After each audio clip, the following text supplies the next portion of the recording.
July సినిమాలో Trivikram dialogue లాగా వీడికి కొంచెం పువ్వుల్ని అమ్మాయిల్ని చూపించండి రా అని ఎంటర్టైన్మెంట్ వైపుకి తీసుకెళ్ళమని. అలాగే ఇప్పుడు అసలు నార్మల్గా చాలా చోట్ల మహేశ్వరితో ఫస్ట్ జ్యోతి చిత్రంలోనే వచ్చింది. అవును, నేనే రాశా. అవును, ఇంటర్వ్యూ మీది మహేశ్వరితో లవ్ అఫైర్ అని.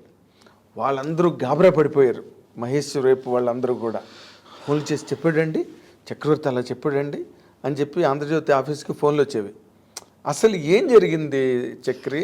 ఇప్పుడు చెప్తాను సింపుల్గా. సిస్టర్ మహేశ్వరికి సిస్టర్ హరిదుర్మార్గుడు. అయ్యో అదేంటి ఇప్పుడు నువ్వే కదా ఇంటర్వ్యూ, నాది నా పాయింట్ ఆఫ్ వ్యూలో ఏం జరిగింది నువ్వే చెప్తే నేను రాశానప్పుడు. కాదు కాదు కాదు, నువ్వు నన్ను ఏమడిగావో నాకు బాగా గుర్తుంది. నేనేం చెప్పానో అంతకన్నా నాకు బాగా గుర్తుంది. ఇప్పుడు నువ్వు చిన్న కన్ఫ్యూజన్లో ఉన్నావు. నేను పూజాతో లవ్లో ఉన్నా అని చెప్పాను, నువ్వు మహేశ్వరి అనుకున్నావు. పూజ ఎవరు? గులాబీలో మహేశ్వరి క్యారెక్టర్ పేరు. సో నువ్వు ఆ చిన్న కన్ఫ్యూజన్ ఉండటం వల్ల లేదు.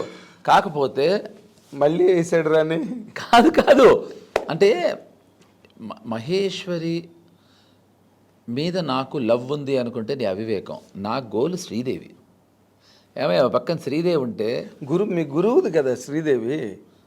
ఏమయ్యా ఇప్పుడు ఆయనకి దొండకాయ కూర ఇష్టం అంటే నేను ఇష్టం అంటే ఆయనకి కదా ఇష్టం అన్నట్టు ఉంది. నాకు ఇష్టం ఉండకూడదు ఏంటి? అంటే ఎంతమంది పడుతుంది? శ్రీదేవికి ప్రపంచం అంతా ఫ్యాన్స్ ఉన్నారు. సో నా ఏము అంబిషన్ గోలు శ్రీదేవిని రీచ్ అవ్వాలి. మహేశ్వరి కొరియర్ బాయ్ నాకు, అంతేనా? అట్ట వాడుకుందామని నా ఉద్దేశం. శ్రీదేవి అసలు నన్ను రానివ్వదు కదా, వాళ్ళ ఇంటి చుట్టుపక్కల సందు చివరికి కూడా అర్హత లేని క్యాండిడేట్ నేను. బట్ ఈ అమ్మాయిని పట్టుకుని ఈజీగా మనం శ్రీదేవి దగ్గర రీచ్ అవ్వాలనేది నా కోరిక తప్ప మహేశ్వరిని ఏదో ప్రేమించేద్దాం పెళ్ళాడదాం అనే కోరికలు లేవు.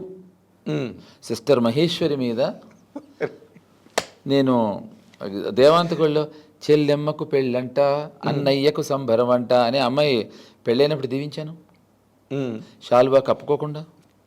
రామ్నగర్లో నాగేశ్వరరావు లాగా అలా చేచి భలే చెప్పావు, భలే చెప్పావు. అందుకని అయితే ఇంతకీ శ్రీదేవి వర్కౌట్ అయిందా మహేశ్వరి ద్వారా? నాకు వర్కౌట్ అయింది, ఆవిడకి వర్కౌట్ అవ్వలేదు. శ్రీదేవికి వర్కౌట్ కాదు, నాకు వర్కౌట్ అయింది, శ్రీదేవికి వర్కౌట్ అవ్వలేదు. నేను శ్రీదేవి గారిని రీచ్ అయిపోయాను, శ్రీదేవి గారు నేను రీచ్ అవ్వలే. లేదు, ఆవిడ బోనీ కపూర్ రీచ్ అయ్యారు. అప్పుడు బోనీ కపూర్ ఆవిడని రీచ్ అయ్యాడు. కానీ మీ అందరూ అంటే బాగా ardent followers, craziest fan of. అంటే రాము గారు నేను బాగా క్లోజ్ అవ్వడానికి one of the reasons Sridevi గారు.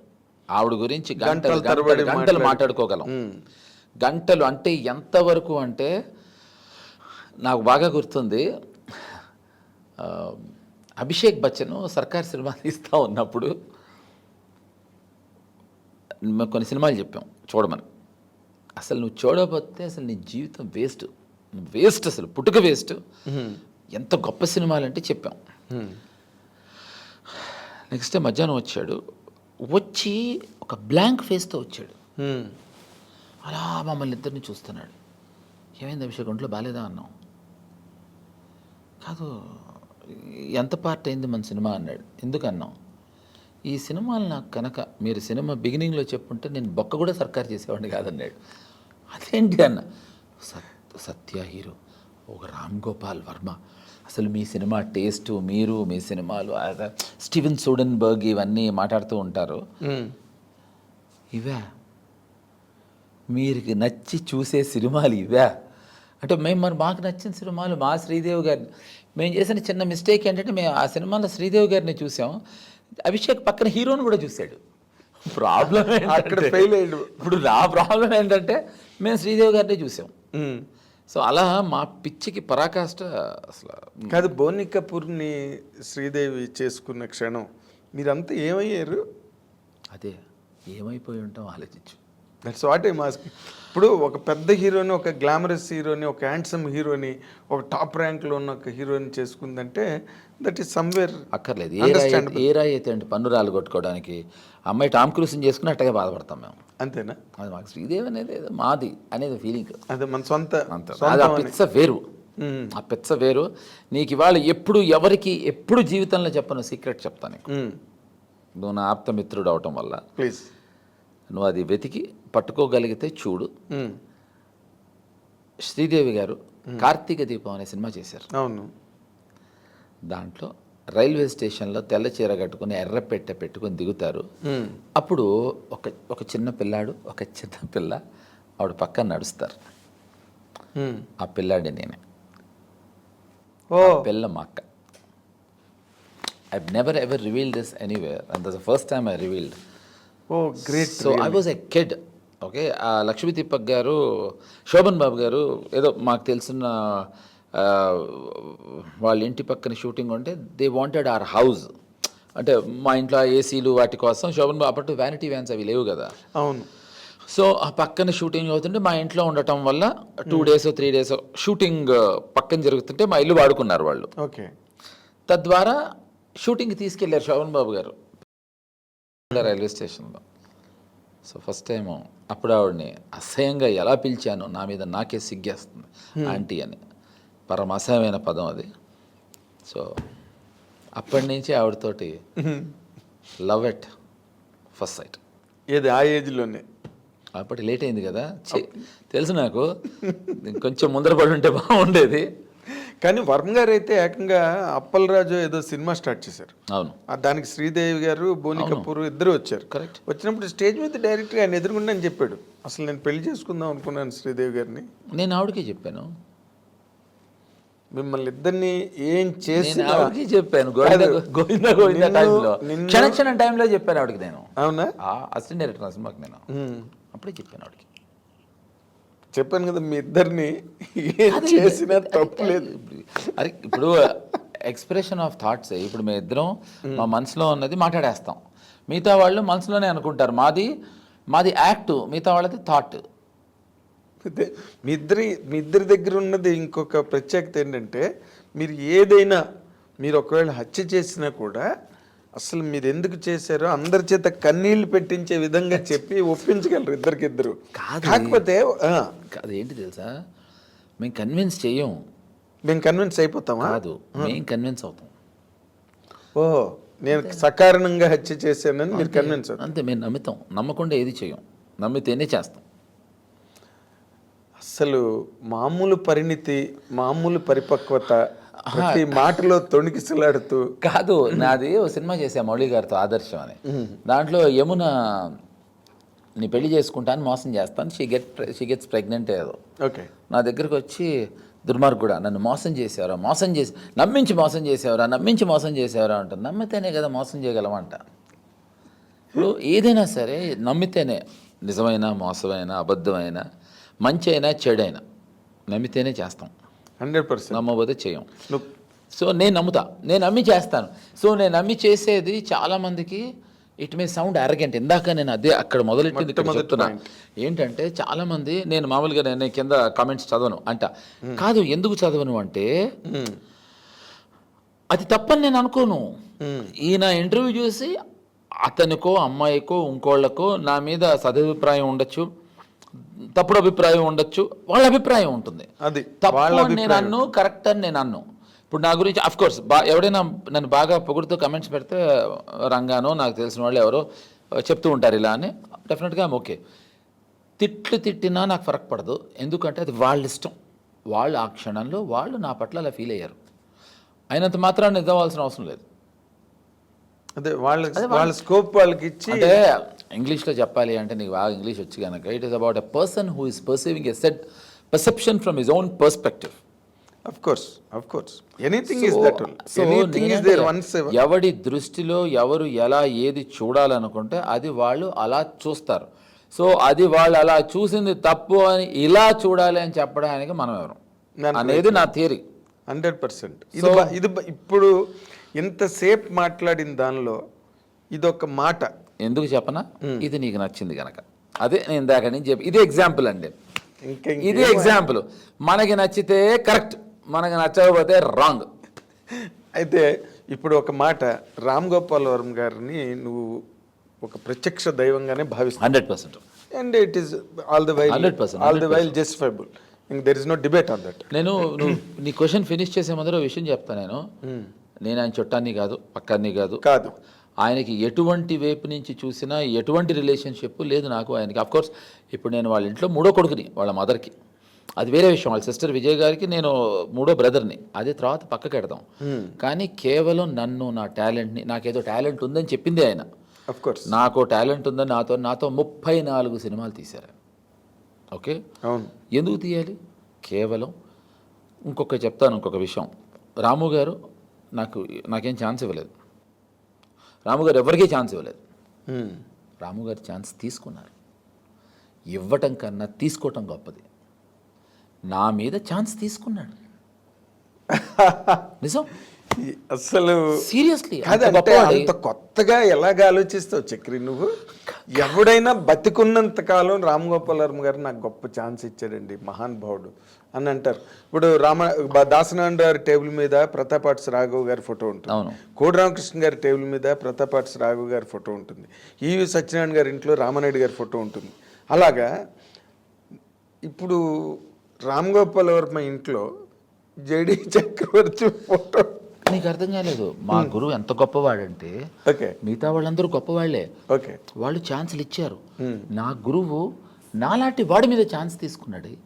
నన్ను తీసుకెళ్ళి ఒక ఆమీర్ ఖాన్ తోటి, ఒక సంజయ్ దత్ తోటి, ఒక నాగార్జున గారితో సినిమాలు తీసిన రామ్ గోపాల్ వర్మ గారు, ఒక వెంకటేష్ గారితో, అరే నన్ను తీసుకెళ్ళి సత్యాన్ని హిందీలో లాంచ్ చేద్దాం అనుకో. ఆమీర్ ఖాన్ జాకీ ష్రాఫ్తో చేసి ఆయన ఛాన్స్ ఇవ్వలేదు, ఛాన్స్ తీసుకున్నాడు.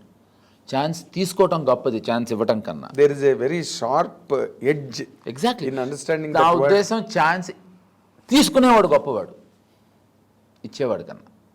ఎగ్జాక్ట్లీ, ఇది చాలా చాలా ఎలాబరేట్ మీనింగ్ ఉన్న మాట. సో అందుకని నేను నా గురువు, ఇంతకీ నీ క్వశ్చన్ ఏదో మధ్యలో ఆపాను. రామ్ గోపాల్ వర్మ గారు ఆయన ప్రత్యక్ష దైవం. కరెక్ట్. నువ్వు అవకాశం ఇచ్చావు ఆయనకి, ఇదంతా బాగుంది. నేను ఇవ్వలేదు అవకాశం, ఆయన నా మీద ఛాన్స్ తీసుకున్నాడు. అదేనబ్బా, అదే రిస్క్ తీసుకున్నాడు. అవ్వ పేరే ముసలమ్మ. నువ్వు ఇందాక రిస్క్ తీసుకున్నాడు. దట్స్ నా మీద రిస్క్ తీసుకున్నాడు, టేక్ చేసాడు ఆయన.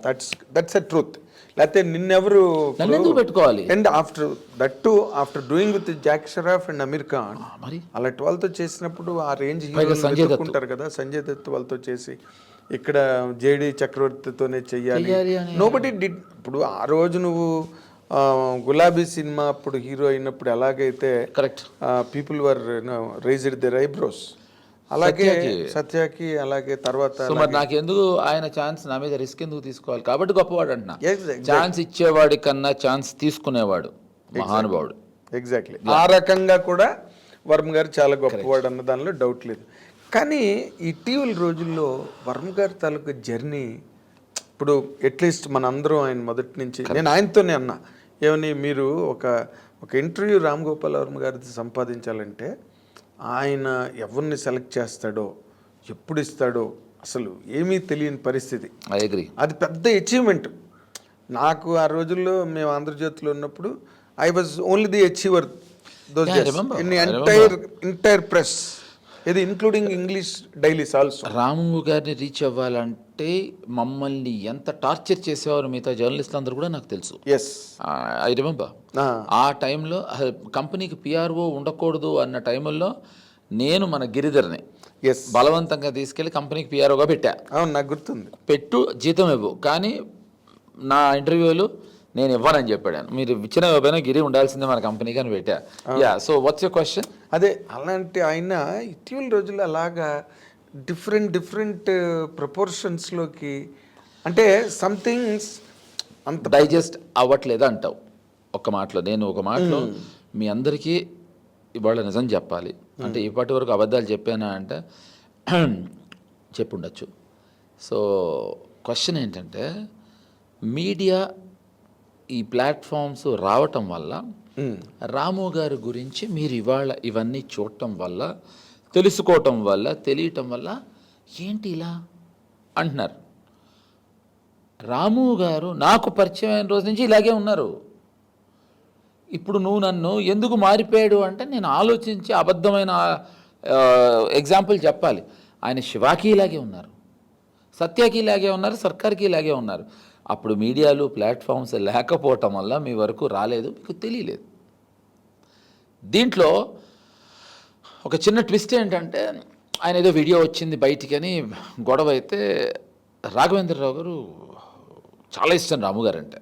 ఆయన అసలు పిచ్చి కోపం వచ్చి, అసలు ఏంటిది అని మన రామ్ సత్యనారాయణ గారిని పిలిచి ఏంటి సత్యనారాయణ అసలు ఎందుకు వచ్చింది, ఎవడు బయటికి తీసుకొచ్చాడో ఆ వీడియోని వాడిని పట్టుకో, వాడిని అంతు చూద్దామన్నారు. కష్టం గురుగారు మనం అతను అంతు చూడలేమన్నాడు ఈయన. ఎందుకన్నాడు, ఆ వీడియో బయట పెట్టింది రాము గారేనండి అన్నాడు ఈయన. ఇప్పుడు విషయం ఏంటంటే రాము గారు శివ నుంచి ఇలాగే ఉన్నారు నాగేంద్ర. కాబట్టి నాకు ఇప్పుడు ఈ ప్రశ్న అడిగినప్పుడు ఒక షాక్. అబ్సల్యూట్గా సత్య సినిమా అయిన తర్వాత ఈ భూతల ప్రపంచంలో ఎవడైనా కౌన్ అనే సినిమా తీస్తాడయ్యా తీరు నా బికాస్ అప్పుడు మీడియా లేదు. ఇది మీడియా ఉంది కానీ ఇలా లేదు, ప్లాట్ఫామ్స్ ఇంత అంటే ఇలా లేదు కదా. So it is if it is madness then it is madness. Shiva అయిన తర్వాత రాత్రి తీయటం ఏంటి అసలు? అవును. Ramu garu is always been a maverick, is always been like this. Yes. ఇప్పుడు ఇది రావటం వల్ల ఆయన మారిపోయాడు, చెడిపోయాడు, ఆయన వేరే రకంగా ఉన్నాడు అని అనుకుంటున్నారు. ఆయన ఇలాగే ఉన్నారు బాబు. ఆయన కొత్తగా ఇదేం కొత్త అవతారం కాదు, ఇదేం కొత్త రూపం కాదు, ఇది మాకు అలవాటైన రూపమే, మేము చూస్తున్న రూపమే. ఇది గత ఎంత ఇదంతా మీరు అప్పుడే చూసారా ఈ విశ్వరూపం అంతా? ఎంత చూస్తున్నాం కాదు, అప్పటి నుంచి చూస్తూనే ఉన్నాం. So you don't feel strange? ఏముంది అసలు, భలే చెప్పావు. అదేంటి అమ్మాయిలు కాళ్ళు పట్టుకో ముద్దులు పెట్టుకోవడాలు ఏంటి ఆ గొడవ? మారిపోయాడు అసహ్యంగా ఈ మధ్యన, మారిపోయాడు అసహ్యంగా. ఇదివరకు ఇంకా బెటర్గా ఉండేవాడు. ఎట్లా? ఇద్దరిద్దరు అమ్మాయిలు కాళ్ళు పట్టుకునేవాడేమో. నువ్వు ఏమో అన్న, ఏమో ఇట్స్ అన్ ఆపరేటివ్ వర్డ్. ఆయన అసలు కాదు, ఆ లెస్బియన్స్ మీద సినిమా తీయడం ఏంటి? ఇప్పుడు ఒక విషయం చెప్పనా, ఇప్పుడు ఏం చెప్పరా? ఆయన దగ్గర దెయ్యాల మీద సినిమా తీసినప్పుడు మరి మీరేం అడగలేదే ఏంటి దెయ్యాల మీద సినిమా తీస్తున్నారని? నేను అడిగాను కదా. ఏ అండర్ వరల్డ్ ఇంత గొప్ప సినిమా సత్య అంటున్నారే, ఒక అండర్ వరల్డ్ వాడిని హీరో చేసి సినిమా తీసినప్పుడు అడగలేదే? లెస్బియన్ మీద తీస్తే మీకు అతని ఇష్టం, అతనిదయ్యా, ఆయన సినిమాలు అయింది కాదు. నువ్వు కాదు, నువ్వు మరీ విచిత్రంగా మాట్లాడుతున్నావు. ఆయన అంతా సపోర్ట్ చేసి ఆయన ఇష్టం అయ్యా అంటున్నావు. కాదు, మరి చూడద్దు, నేను చూడమన్నాడు ఆయన. లెస్బియన్ మీద సినిమా తీస్తే చూడొద్దు. ఇప్పుడు ఫర్ ఎగ్జాంపుల్ నన్ను నువ్వు చేస్తావా అని అడిగారు డైరెక్షన్. నేను చేయలేను సార్, నాకు అంత అవగాహన లేదు, నాకు అంత ప్రతిభ లేదు లెస్బియనిజం తీయడానికి, నేను చేయలేను సార్ అడిగారా? అది కాదు, డెఫినెట్ ఆయన ఒక సబ్జెక్ట్ అనుకున్నప్పుడు 20 సినిమాలు అనుకుంటారు, ఇది నువ్వు చేస్తావంటే నాకు లేదు సార్, ఐ కాంట్ డూ అని చెప్పా. అంటే ఇలా చెప్పలేదు, అదేలే ఎలా చెప్పావు? ఎలా చెప్పాను అనేది ఇప్పుడు నేను చెప్తే ఆయనకు అర్థమైపోతుంది. ఇంకోసారి నేను ఎలాంటివి చెప్తే పట్టేస్తాడు. కానీ గొప్ప విషయం ఏంటంటే నేను ఏం చెప్తున్నానో తెలుసు ఆయనకి. మరి ఇంకేమి కాదు, ఇప్పుడు అది ఎవరి ఇష్టం మీద, వాళ్ళ ఇష్టం మీద ఆధారపడి ఉంటుంది అంటున్నా. అంతేగాని రాము గారు మారిపోయి ఎందుకు చేయనన్నావు? Can you cite the reason? నాకు I tell you, I'm basically a man of lots of, నాకు అడ్రినలిన్ బ్లడ్ రష్ ఉండాలి. It should be an action film or a thriller తప్ప నేను మిగతా జానర్ నేను I'm not comfortable, I'm not good. Okay, I'm not good. So నేను కానప్పుడు నేను ఎందుకు చేయాలి, నాకు రానప్పుడు ఎందుకు చేయాలి? అలా 2-3 సినిమాలు చేసి చేతులు కాల్ చేసుకున్నా. సో నాకు వద్దు, నాకు చేత కాదు, ఆ హ్యూమర్ అది నాకు రాదు. హ్యూమర్ అంటే ఈ స్లాప్స్టిక్ కామెడీ చాలా ఇష్టం నాకు, కానీ తీయలేను నేను. మనకు రాదు, ఎందుకు వచ్చిన గొడవ. సో ఇది నాకు తెలియదు, ఈ జానర్ నేను హ్యాండిల్ చేయలేను, నాకు రాదు. Horror my favourite. ఆ జానర్ ఎవరికి తెలుస్తుందంటావు అసలు? లెస్బియన్స్ సినిమా జానర్ అంటే నాకు చేత కాలేదు, నాకు రాలేదు. ఎవరికి తెలుస్తుంది అంటే మన నల్లకుంటలో వెంకటేశ్వరరావు గారు ఉన్నారు, ఆయన బాగా తెలుసు. అలాగే చిక్కడపల్లిలో మహేష్ ఉన్నాడు, సెకండ్రాబాద్లో సురేష్ ఉన్నాడు. ఎవరు వాళ్ళు? మరి నీకెందుకయ్యా, ఎవడికి తెలుసు అంటే నీకెందుకయ్యా, మనకెందుకు అసలు? కాదు చక్రి, నువ్వు అలాంటివి ఏంటి? ఇట్స్ ఎ బిగ్ డిబేట్ అసలు. అందరూ తిరిగిపోయింది రామ్ గోపాల్ వర్మ. ఇప్పుడు వినో, నేనేమంటున్నానంటే ఇప్పుడు ఆయన ఇష్టం వచ్చిన సినిమాలు తీసుకుంటాడు. ఆయన ప్రతి ఇంటర్వ్యూలో చెప్తున్నాడు ఇష్టం ఉండే చూడండి. ఇప్పుడు నేను నీకు ఓపెన్గా చెప్తున్నా, అది నేను తీయలేను, నాకు ఇష్టం లేదు. సో అలానే తప్పు కాదు. ఇప్పుడు నాకు హారర్ చాలా ఇష్టం, నేను ధర్నా జరూరి అని హారర్ తీశాను. 2008 నుంచి New York institute of technology directorial కోర్స్లో నా సినిమా పెట్టారు. రందీప్ హుడా అని ఒక యాక్టర్ని ఇంట్రడ్యూస్ చేసేదా అంటాం. అంటే రాముగారు, అఫ్కోర్స్ ఇట్స్ రాముగారు was introduced and of course I directed and in my direction he got introduced. Okay okay. So it's my favourite జానరే. సో నేనేమంటున్నా అంటే రాముగారు ఇష్టం, దట్స్ హిస్ విష్. జిఎస్టీ ఉంది, నో, నేను అలాంటి సినిమాలు తీయలేను, నాకు రాదు, చేత కాదు. సో అది ఆయన ఇష్టం అంటున్నా. ఆయన ఇలాగే ఉన్నారు.